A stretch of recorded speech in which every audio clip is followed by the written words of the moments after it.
Welcome to my Game Boy Advanced video on detecting whether or not you got a counterfeit or a pirated copy.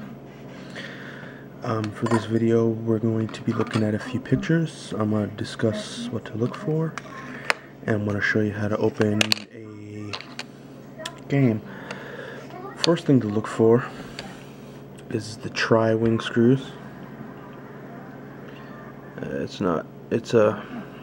There you go. It's almost like a star head, but it's 3-pronged instead of 4. The best way to do that is to use a tri-wing screwdriver, but if you don't have one, a simple knife will do. You place your knife in the edge and simply rotate.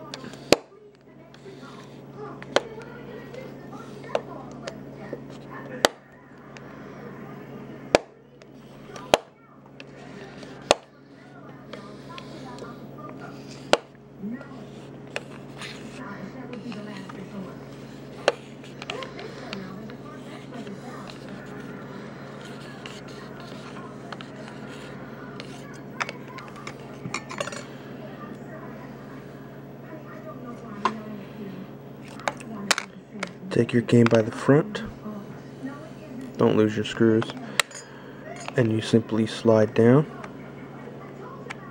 It won't come straight off. There's a latch. If it comes straight up and off, you already know you got a fake, because the real Nintendo cartridges won't do that. You gotta take it, slide it down, and then it'll lift off.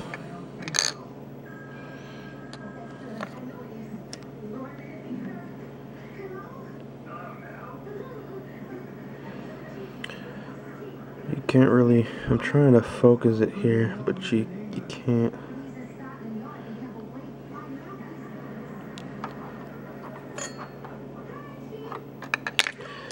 Anyway, that's how you disembowel them.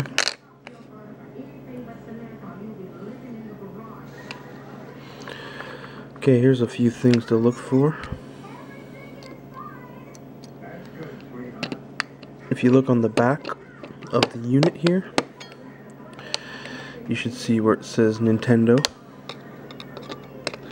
A lot of fakes don't say Nintendo, they'll say Nintendo. That's a good indication what you have isn't real. It should also say, see, I'm trying to focus and screw at the same time. It should say patent pending, made in Japan.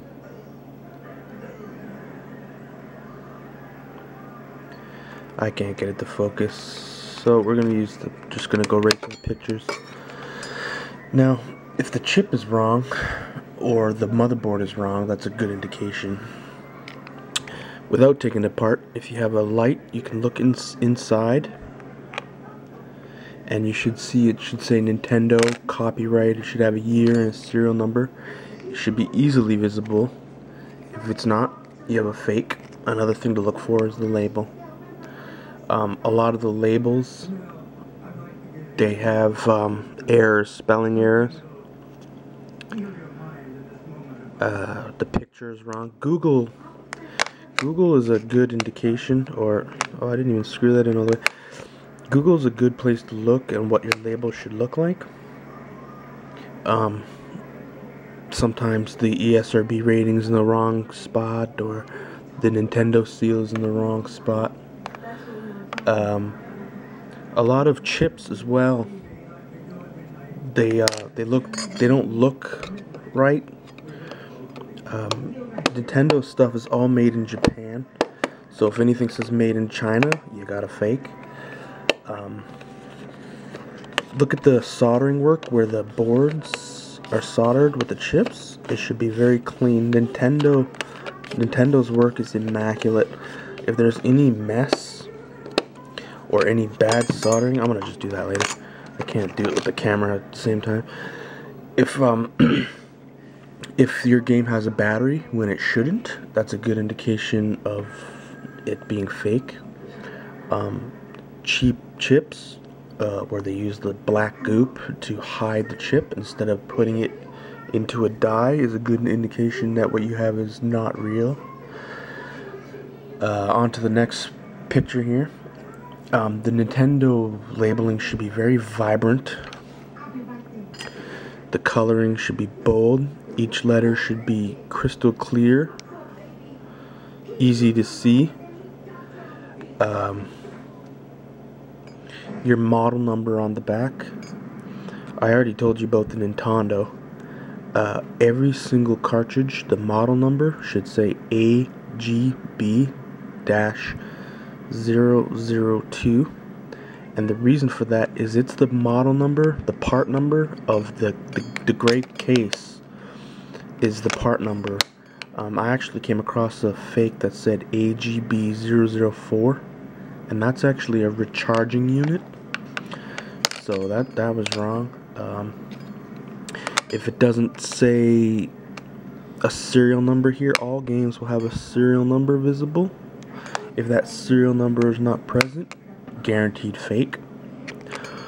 All games should have a little, by the seal of quality, there should be a little imprint of a number.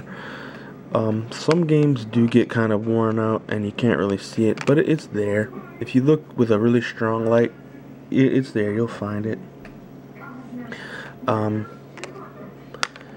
Sometimes the outside of the case is perfect and they get it to the T, and the only way to know is to open it up and see. So make sure when you're checking, don't just look at the outside, look at the inside. Another thing to look at is the numbering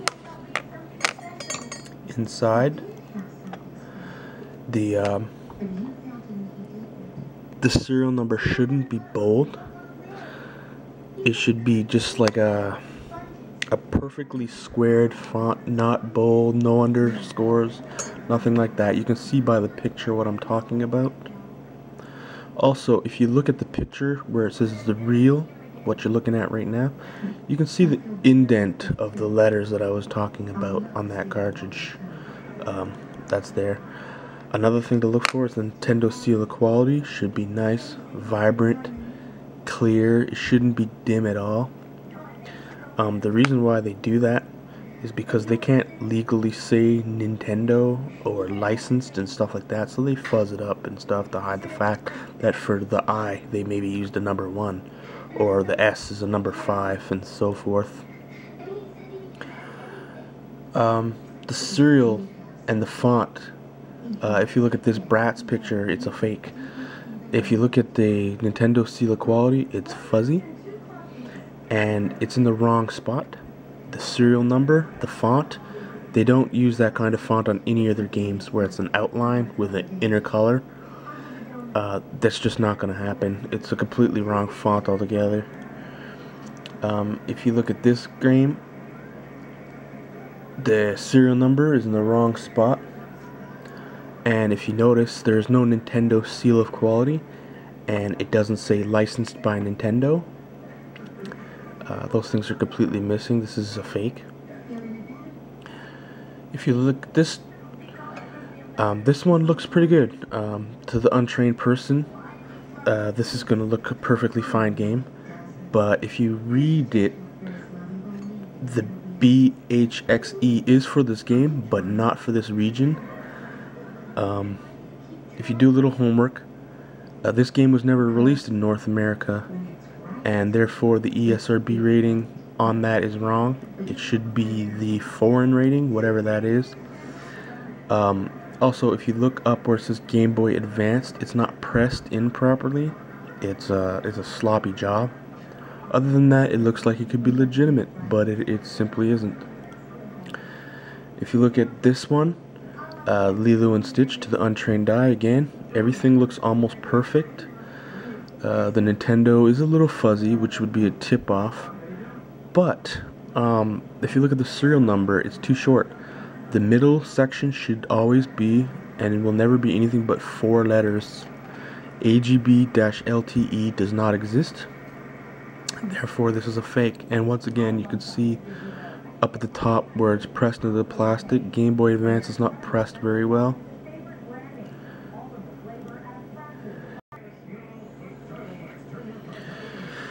Camera shut off on me.